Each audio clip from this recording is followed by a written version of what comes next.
Dr. Maltsev, the head and founder of the Research Institute. And so just a short prehistory how Dr. Maltsev started researching 52 blocks. So he had been extensively researching world criminal traditions for more than 20 years.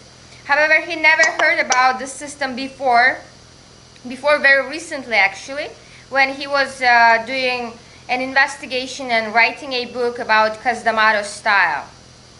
Okay. And so we actually encountered, if I can say so, the book by Douglas Century, which was called Street Kingdom. And that's where we found out about 52 block style, because he was claiming that Mike Tyson became a champion because of that system. Okay. And so we have kindly invited you for an interview, and thank you very much for your time. So can we start asking certain questions? Я бы хотел знать его взгляд на систему 52 блока. Dr. Maltsev says that he would like to find out about your view on the system, which is called 52 styles, 52 block styles. Well, the 52 blocks evolved from a style. When I first learned it, it was called Jailhouse Rock. There was a couple of other names, Wall Fighting, Stato, Jailhouse Rock, and then eventually the 52 blocks. But it all comes from the same lineage. And what is that lineage? Jailhouse Rock? Right, well, we believe that a lot of people mistakenly believe that the 52 blocks only evolved in the prison system, but that's not true. Through research, we'll find out that it is a very Afrocentric martial arts that comes from Africa. And because of mass incarceration, which happened in America, especially after slavery, the other choice was mass incarceration. So because we were incarcerated, then it kind of got tagged as a jail martial arts system. But actually it's not. It's an African martial arts system. Он говорит, что я думаю о системе 52. То есть когда я начал с ней знакомиться, она называлась Jailhouse Rock. Также есть другие названия, как Wall Fighting, то есть бой со стеной, Stato есть название. И многие люди считают, что она произошла из тюрьмы, но это неправда. Я считаю, что это именно африканское искусство с африканскими корнями. Окей. Ну, я тоже так же считаю, что это искусство с африканскими корнями. Dr. Maltsev also shares that viewpoint and thinks that the system has the African origins. And I should note in here that Dr. Maltsev is a big expert in African criminal tradition. He has written a lot of books about it. So then he knows. Значит, он знает. Unfortunately, people that have not studied it, they always pin it to just being pinned to the penitentiary. And actually it's a lot bigger than that. It comes from the roots of the people who came here, But similar to Savate, Savate is the French martial arts system. Savate, I believe, is said to have developed out of the ghettos of France. And the 52 blocks has that same kind of tag. It really developed out of the ghettos of America. So not just the prisons, but also the ghettos of America as well. Of course, myself, being a kid in New York City, and was a lot of gang activity and stuff, our fighting system was the 52 blocks. Он говорит, к сожалению, многие люди не понимают, они не изучали вглубь эту проблематику, и они считают, что 52 берет корни только из тюрьмы, хотя на самом деле это не так. Дело намного больше, чем это. Так же, как, например, Сават. Он криминальным тоже во Франции был. Да, тоже там в гетто. И я, говорит, вырос в Нью-Йорке и встретился с этой системой с детства. Окей. Профессор, скажите, в ней действительно 52 технических элемента, 52 блока? So, Professor Mo, are there really like 52 blocks, like 52 technical elements in the style? Yes, there are, and a lot of it had to do with the cards. 52 cards in the deck. You drop it down, and then it's the pickup game. But there are 52 different elements in the fighting system. It's funny because I am a martial artist, and I'm noted more than just the 52 blocks. I was in Las Vegas, and we were watching someone do something that was very similar to the 52 blocks. And my instructor told me, he said, you should make a DVD of the 52 blocks. Because when I was doing the 52 blocks, when I was fighting in karate, I used the 52 blocks as far as moving my head and moving my body and those kinds of movements. In my jiu-jitsu, the same kinds of things. So throughout my life, I've been doing it. Sometimes I would tell people I call it the black man's kung fu, because the first thing you learn before we went to a traditional karate school, or what would be pegged as a martial arts school, we actually learned the 52 blocks first. At least that was my experience, and the experience of a lot of people. A lot of people experience the same thing. Он говорит, да, на самом деле существует 52 технических элемента, и как бы начало берет с карточной игры 52. Также нужно отметить, что во многих других воинских искусствах можно увидеть некоторые вещи из 52 блока. Я сам занимался и другими, и занимаюсь, как я понимаю, в карате, например, в джиу-джитсу. Также я называла вообще 52 блока кунг-фу черного как бы человека. И когда я ездил в Лас-Вегас, например, я видел, как люди используют какое-то воинское искусство, но в нем используются определенные техники и 52 блока. Окей. А есть какой-то порядок изучения этой системы? Ее же как-то изучают, какая-то методика, что ли, там сначала удары руками, там, потом удары локтями, там, или какой-то порядок изучения этих элементов существует? And is there a certain sequence or an order of how to master train the technique? For instance, maybe you start from the elbows and then you train this or that. Is there a certain method? I think every practitioner has a different method, and different states perform differently. If you go to Chicago, they do it different from New York, and New York does it different from Atlanta. And also with the instructors. One of the things myself that I try to bring to the 52 blocks is more of a system of how to do it and how to teach it. So yes, I think that different instructors have different methods in the way that they teach it, but it all comes out to be just about the same. And there's certain people, you'll find some 52 block practitioners who don't use kicks. You find some that do. There's a heavy boxing influence. And if you watch boxers today, remember the old style boxers. The old style boxers fought like this.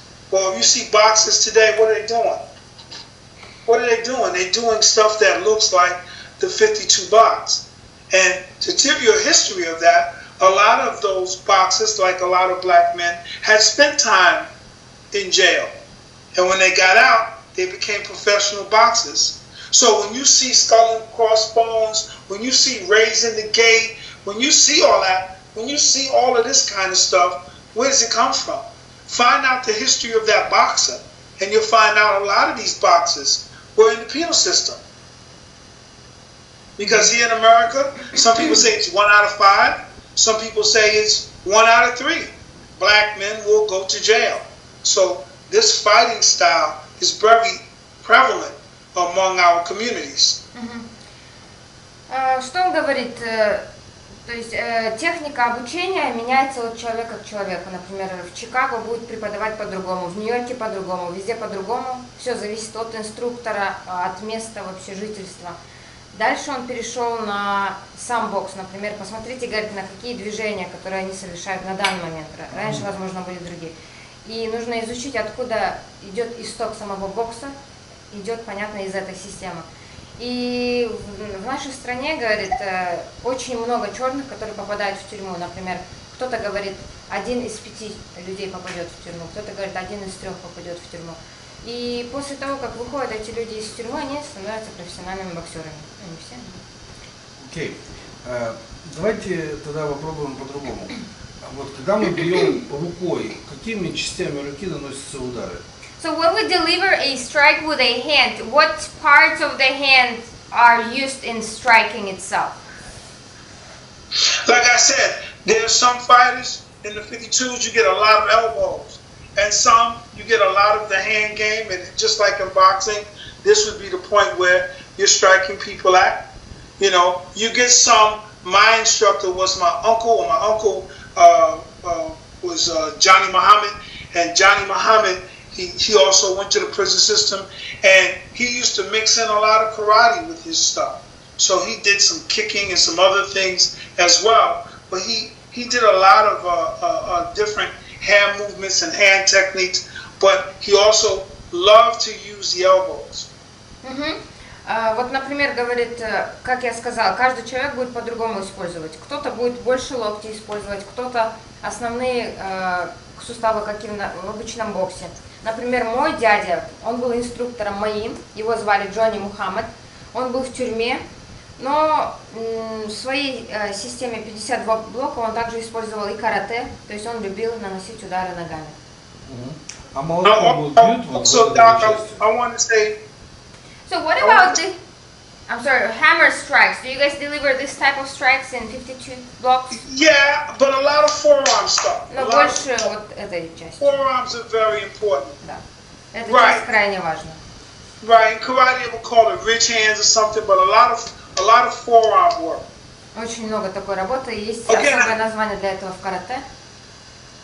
Again, I don't speak for everybody. Like I said, even as a kid, what they did in Queens was different from Brooklyn. You know, my aunt, my grandma lived in Brooklyn. So even in the same state, people moved a little different. You can tell that there was a difference in the movement. So different boroughs, different states, different towns, people had something that they locked into.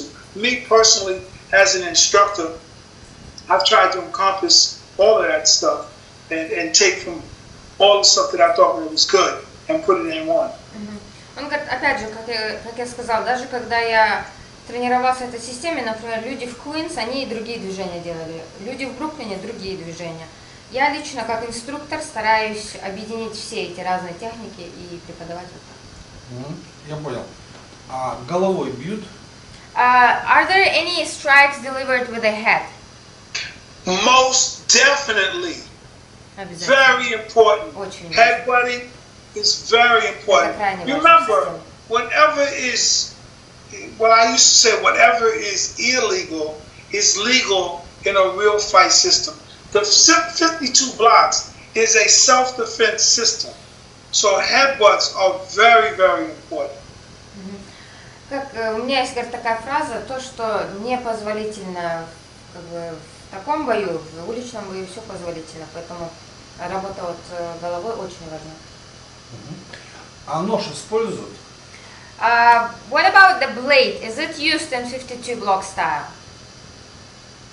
Of course, you know, the blade is a choice of the street, so of course the blade is used in the 52 blocks.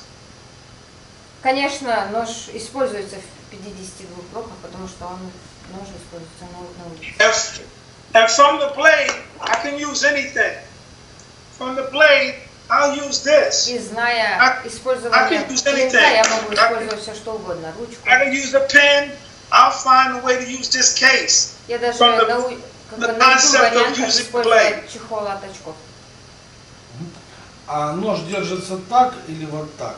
What about the grip of the knife? Is it in the reverse manner like this or straight? There are several grips, of course.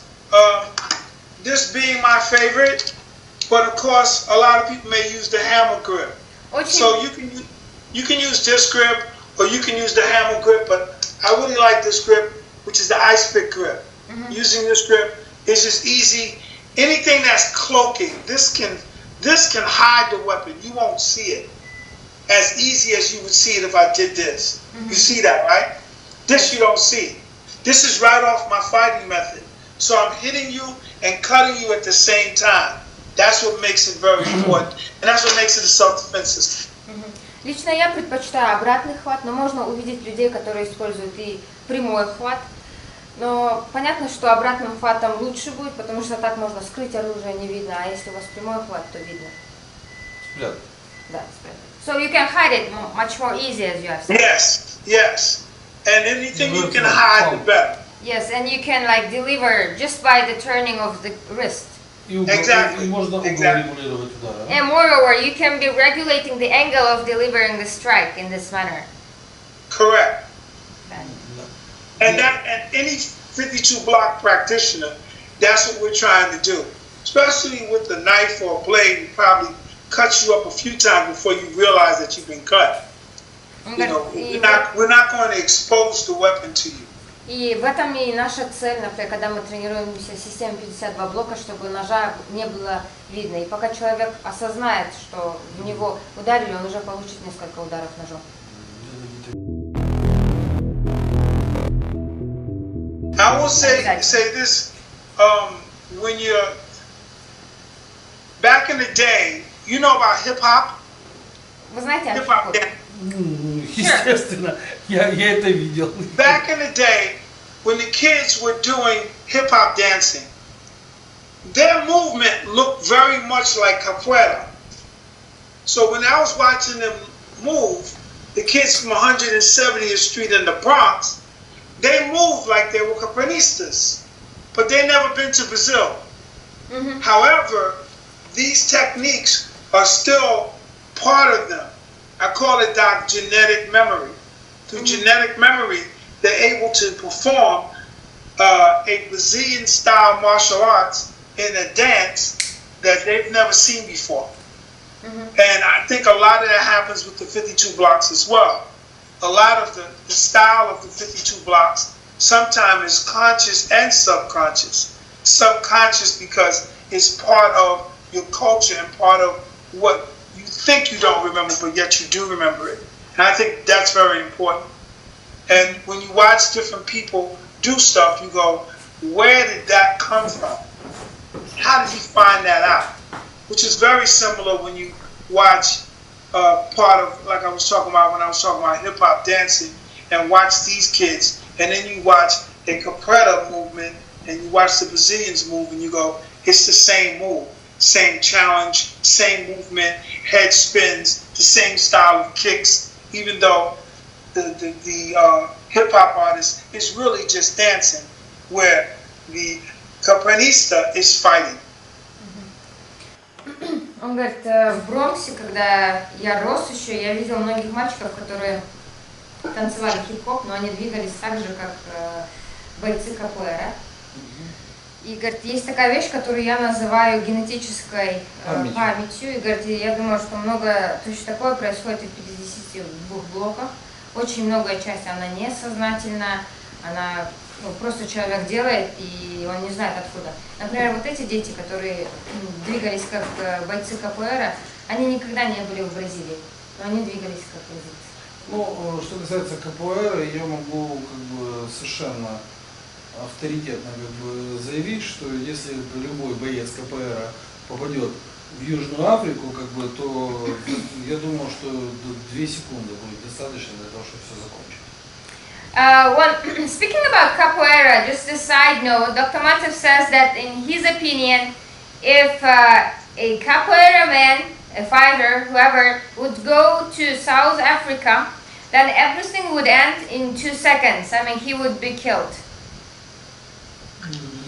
Да, потому что то, что они делают, то, что сегодня они делают, на воинское искусство не сильно похоже. Because things that are done today, like currently, by most of the people in capoeira, doesn't really resemble a martial art. Well, you have to understand that things have been watered down. So you don't really know who you're looking at. You know, are those guys the real fighters? Or are they entertainers? We don't know. Now, I'm assuming that the early day fighters, in Brazil were lethal, more so than the ones you see now, because it's been watered down. I'm not a practitioner, but I do agree that it has been watered down, and it's not the same. So if a dancer goes up against a fighter, he's going to die. He's going to be finished. Он говорит, ну, нужно понимать, что много чего смешалось, то есть мы никогда не знаем, перед нами человек, который делает представление или на самом деле боец.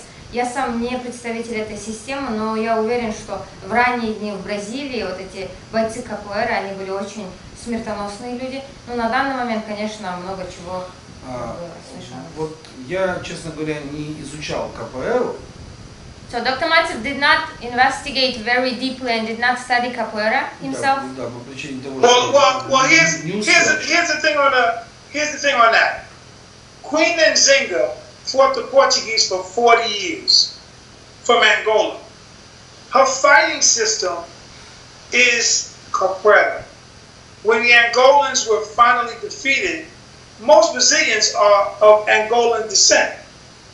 When the Angolans were defeated and some were enslaved, they ran into the mountains. And those are called Palmares. The Palmares who were fighting against the Portuguese were fighting to the death.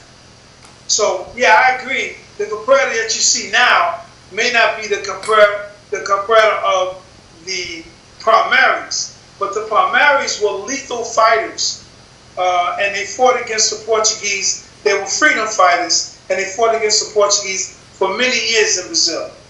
So most Brazilians happen to be from Angola because most of the slaves that the Portuguese had were Angolan.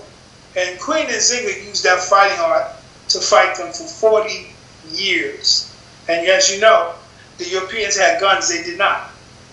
Он рассказывает историю про какую-то королеву, как они боролись против португальцев 40 лет. Бразильцы, у кого какие были корни. Ну, короче, в целом он говорит, что да, сейчас, наверное, КПР уже не такая, какая была. I talk about it in my book. Я об этом говорю в своей книге.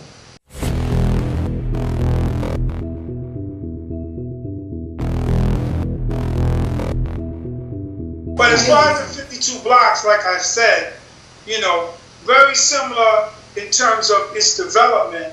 It comes from the prison systems and it comes from the ghettos of the inner city. 52 блока берет свое начало и из тюрем, и из внутренних частей гетто.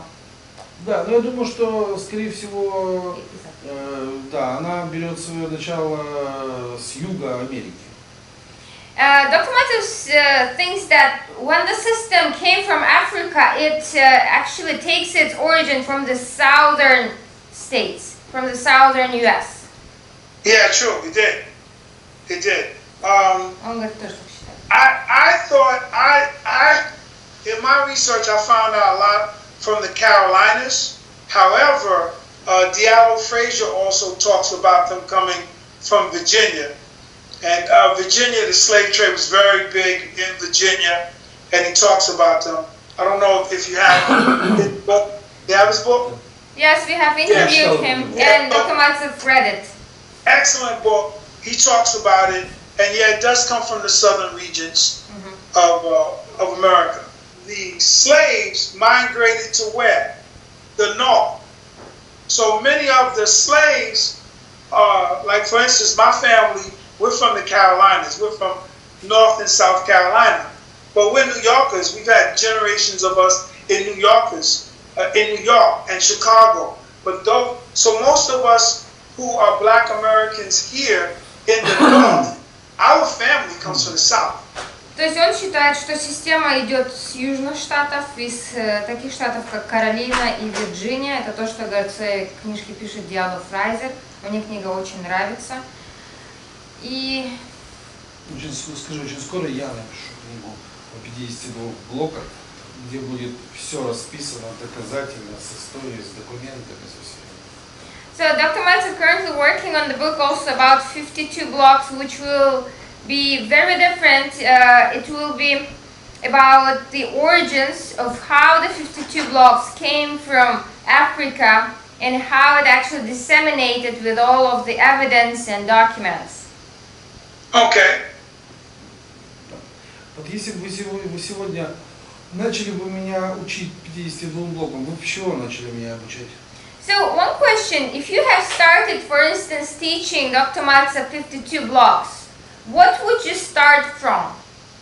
What would you start teaching first thing? First thing I would teach them is hand game first. Hand game. Gotta have a hand game. What do you mean by hand game? You have to be able to use your hands first. Okay. Before. Okay. Сперва научу работать руками. First of all, Сленг, гэнг рук называется. so there's one. One is the head. Two, the fist. Elbows, knees, foot.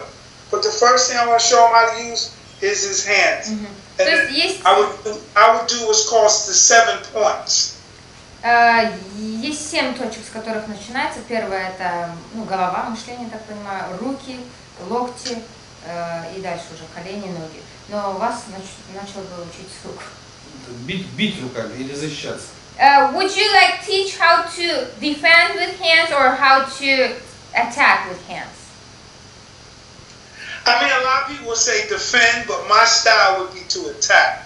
Ну, многие люди говорят о оборонительной части 52, но мой стиль он атакующий. Ну, она должна быть A атакующей. lot of people, a lot of practitioners who are 52 block people would say I would teach you. I think would say I would teach you how to defend, but for me personally, I would teach you how to attack with your hands. Well, Dr. Matsov just said that basically, as a rule, this system has to be offensive. It has to be attacking one, not Если defensive. у вас там в ваших кварталах стоять ждать, пока тебя ударят, то могут убить. Because in the places you guys are living, in the areas in New York, if you would be standing and waiting, you might get killed. I'm on attack mode. Да, говорит, я поэтому на атаку. For that already. So I'm on attack mode. So Я только атакую. the first thing I teach is the 7 points. Первое, то, что я обучаю, это 7 вот этих точек, которые... То есть голова. Head. When you say head, do you mean the thinking process or like headbutt? No, headbutt. Because in a lot of martial arts, удар головой, удар руками, So it's headbutt, then hands, then elbows, удары локтями, knees, колени. So that was... and feet. И ноги. That was 5 points. Head, No, I'm sorry. Those are the weapons that I teach that you have. The 7 points: jab, cross, hook, uppercut, body, groin shot. Он говорит, я извиняюсь, это 5 точек, с которыми работать, а 7 это технические элементы, которым я учу. Это хук, удар в корпус и последний удар в пах. Это как на демонстрации. Да, окей. Right. Супер. So yes, you got jab, cross, hook, Jab, cross, hook, апперкот, body, and удар, then the shuffle punch to the groin. удар в корпус и в пах. Профессор, рука открывается, вы когда-нибудь бьете открытыми пальцами в глаза там или чем-то еще?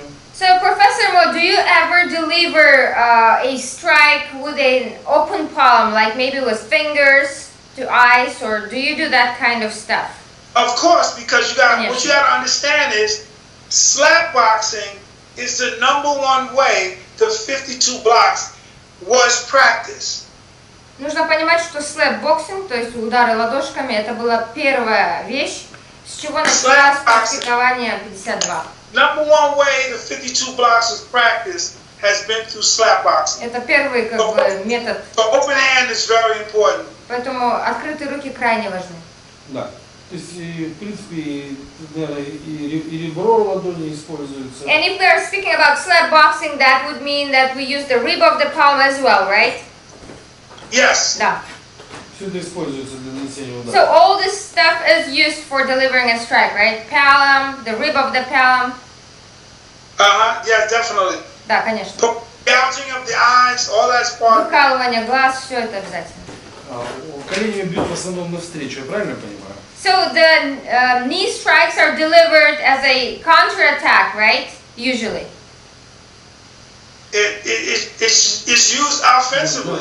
If I go jab close and I throw a knee, So basically, when someone is approaching me, I can use my knee. Is that correct? of course, yes. Когда кто-то на вас идет, вы можете использовать колено. Ну да, я бью колено, да. Forget stomping. Don't forget stomping of the foot, and that's very good. Stomping of the foot is very good. Stomping on what? On the corpse? Taking your heel and stomping into the foot, or stomping into the shin area. Не забывайте, что очень важно, например, пятками бить в ноги, в голень. То есть высоко ноги не поднимаются, выше пояса ноги не поднимаются. Basically, we do not raise our feet higher than the belt level. Is that correct? That is correct. Да. But then again, as a practitioner, if that's what he likes to do and can do it, because it's also an improvisational art. So it's a fighting art form that is not as rigid as, let's say, karate is. It's not point 1, point 2, point 3.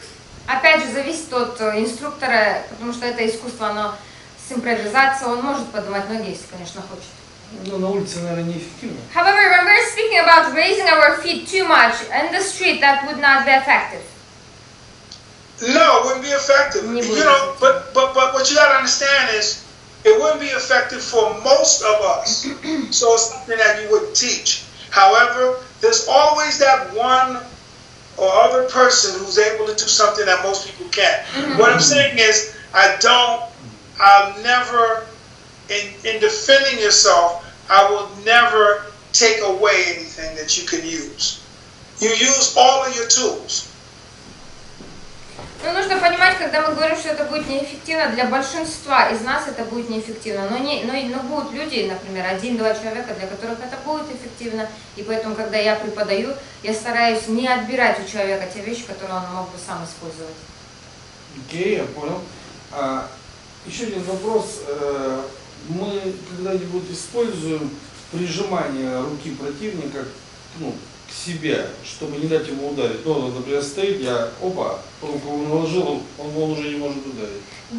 Do we use in this style sometimes when we press the hand of an opponent as a wedge?